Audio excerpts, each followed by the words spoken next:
Hello everyone, I'm Bable Jonathan. You welcome to this edition of the 6 p.m. primetime newscast on Equinox Television live from our headquarters in Cameroon's economic capital, Douala. In our top stories tonight, the spokesperson of Professor Maurice Kamto, candidate of the Cameroon Renaissance Movement CRM political party in Sunday's presidential election in Cameroon, has said things will not be the same this year as far as the presidential election is concerned. Speaking to the press today in the nation's political capital, Yaoundé, the spokesperson of Professor Maurice Kamto, Olivier Bibou-Nizak, said Cameroonians will fight for their rights, and this press statement comes after Professor Maurice Kamto declared that the people have given him a mandate that he will protect and fight for to victory. And out of the country, Canada abandoned its own citizen Michael Jean in the race to the helm of La Francophonie. She is standing behind a front that is supporting the Rwandan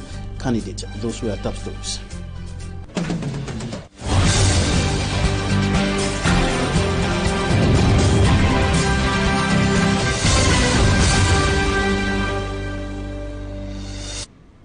And the race to the Unity Palace in the nation's political capital, Yaoundé, is gaining steam and taking another twist as far as the presidential election is concerned. The spokesperson of Professor Maurice Kamto, presidential candidate of the Cameroon Renaissance Movement CRM political party, Olivier Bibou-Nizak, has said that things will not be the same this year as it was the case in 1992, 1997, 2004 and 2011. Speaking to the press today in Cameroon's political capital, Yaoundé, he said that Cameroonians will fight for their right. Take a listen to him. We won't accept it. Things will never be the same this 2018 in this country. The people will have the right to fight for his right and for the law applied to all equally. Thank you. There was a team presented as Transparency International team. That team said all the process, the last process concerning electoral operations about the presidency were well. All the process was well done, and they bring their certificate. Now we know that they were fake transparency members. CRTV has to tell us who are those people, where do they come from, who brought them to CRTV. We ask for an inquiry and a public inquiry which will establish all the responsibility in this case, and we will sue CRTV as we will sue the minister who said we had no representative in police station in the northwest and the southwest, because we know they are prepared. Those who are being referred to as fake election observers of Transparency International today, denounced by the international non-governmental organization. And of course, Cabral Libi of the Universe Political Party, he is one of the candidates in the presidential election this year, has equally made a statement after the election, and in that statement he says that there is no way that he and his followers will accept that their victory should be stolen. The presidential candidate of Universe Political Party, Cabral Libi, paints a bleak picture of Sunday's election in Cameroon. Le scrutin a access into polling stations. Nos représentants n'ont pas eu accès au bureau de vote. Cabral Libi warns against all attempts to thwart or manipulate election results, saying enough is enough. Si au bout If at the end of the objective exercise of verification our victory is confirmed, I say if and only if it is confirmed, I will not permit that it should be stolen by whosoever, because it is the victory of Cameroonians who want change. de changement. A plan of action is being put in place to fight for legitimate victory. Je demande donc I urge Cameroonians to remain mobilized and wait for a plan of action, which I will give them if there is an attempt to steal their victory. I call on government authorities to be conscious of the consequences of such an act. d'une quelconque forfaiture. In Yaoundé, and he also used the occasion to evaluate the conduct of the election. Serges Poa Matomba criticized a series of irregularities that prevailed in some polling stations. He mentioned of some persons who voted many times, and of course denial of access to their representatives or representatives of the Pews political party into some polling stations, not leaving out intimidation of some of their supporters. And the Pews political party presidential hopeful denounced what he termed manipulation, as it was announced some 24 hours before polls opened that he decided to go into a coalition with another candidate.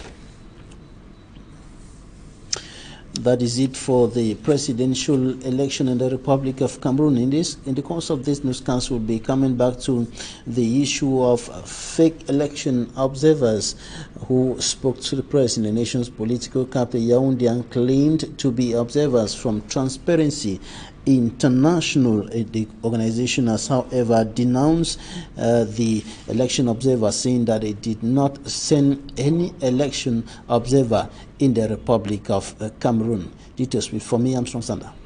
Concocté dans les procès-verbaux des For me, Armstrong Sander with details on that report concerning those who have been referred to today as fake international or Transparency International election observers, who spoke to the press in Yaoundé and said that the election unfolded hitch-free despite some few irregularities observed in some polling stations. For me, Armstrong Sander.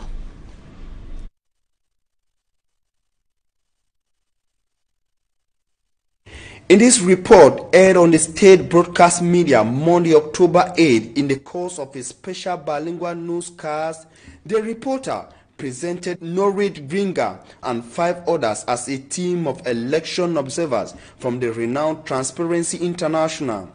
The team, led by Norrit Gringa, Raphael Calfon, Solomon Benrose, Amanda Benzikri, and others, supposed election observers from Transparency International, had just presented a declaration following the October 7 presidential election in a press conference at the Yaoundé Hilton. Their report noted a hitch-free and well-organized presidential election. After their declaration at the press conference, Transparency International, in a release through the managing director Patricia Moreira, strongly disclaim any affiliation with the strange individuals who impose themselves as working for Transparency International. Transparency International further stated that the local branch of the institution in Cameroon did set up a mechanism within the reach of the public to report election irregularities and liaise with the network of citizens to report irregularities to local representatives of the organization unofficially. The local representative of the organization in Cameroon, Barrister Charles Guinea, said he did not know of the presence of supposed Transparency International election observers in Cameroon and only got alerted when he followed the report on the state media. This pushed Cameroonians to mount pressure on social and mainstream media in a bid to unmask the fake agents. Questions like who invited them and on what basis were they accredited as Transparency International observers flooded social and mainstream media across Cameroon. In a defensive move, the group, through a social media video, said they were invited and trained by Agence Cameroun Press, a little-known organization created less than a month to the presidential election. Members of Agence Cameroun Press, however, confirmed they invited them, but said their posture as observers from Transparency International was an unintended misrepresentation. Transparency International has in several reports in the past rebuked Cameroon for corruption and poor human rights records, but the government has often criticized such move on claims that they do not reflect the situation on the ground. The 22 members of the final vote counting commission have been told to do their job diligently and objectively. The call came from the President of the Constitutional Council, Clement Atangana. President of the Constitutional Council made the call at the court hall of the Constitutional Council while officially installing the 22 final vote counters into their functions. The members of the National Vote Counting Commission are expected to compile the results within a deadline of 15 days. On to something else now. A gang of suspected thieves who had been terrorizing inhabitants of Marwa have been arrested by security forces. The gang, according to police sources, killed a businessman at the Marché Abattoir in Marwa. Smanjigan Gabriel has more. They were 10 in number that were arrested by the police in Marwa. According to the Central Commissioner, Hayam Martin, the arrest of the 10 began on the night of September 18, breaking September 19, when a patrol team spotted 3 persons on a motorbike and attempts at stopping them failed. But after, at their base, they found telephone and machetes, which aided them to arrest a certain Serge, who later led them in putting hand on others who were on the run. The alleged bandits were also caught in possession of uniforms belonging to the forces of law and order.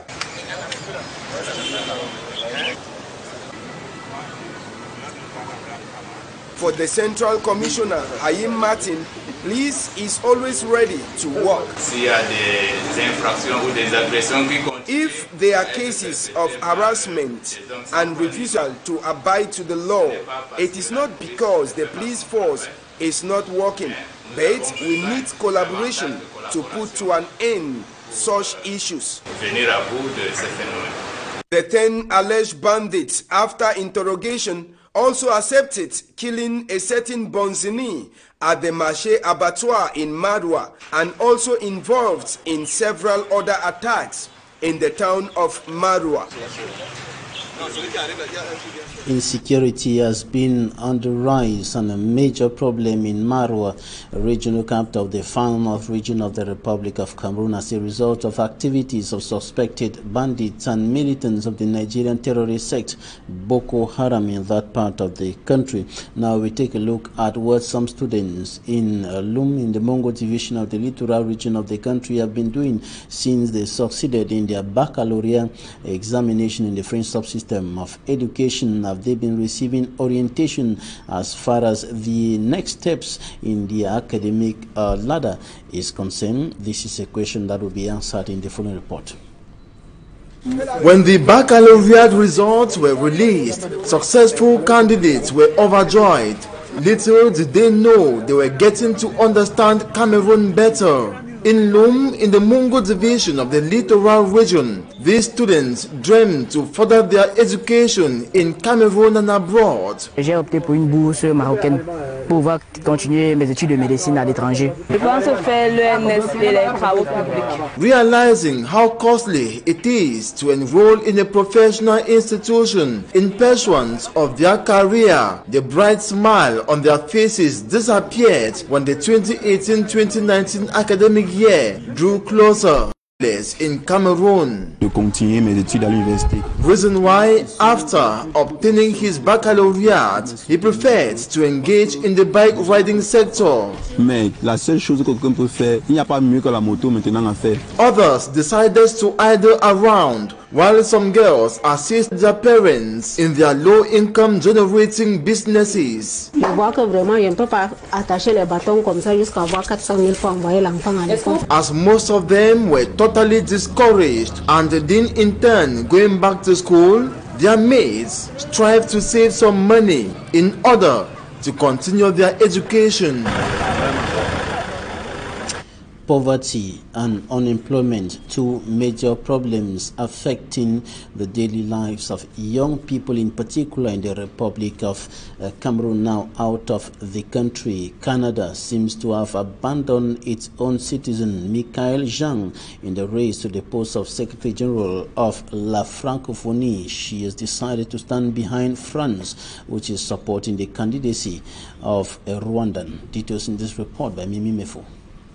The surprising twist came after Canadian officials who met in Armenia Tuesday recognized that the chances of Michael Jean's candidacy pushing through were slim against Louis Mushikiwabo, Rwanda's foreign minister. Au nom d'une vision partagée pour un humanisme partout rétabli avec dignité, the federal and incumbent government in Quebec have announced that they would not back Mrs. Jean as head of La Francophonie, though she has been campaigning to hold onto her position. Notre organisation n'est pas vraiment où elle devrait être. Minister Louis Mushikiwabo appears to be a strong opponent to Michael Jean, as she has been backed by the Canadian government. In the past months, Michael Jean, who had been at the helm of La Francophonie since 2014, had to save her tarnished reputation over alleged improper and excessive spendings. The summit of the Organisation Internationale de la Francophonie, where the new Secretary General will be selected, begins Thursday in Yerevan, capital of Armenia.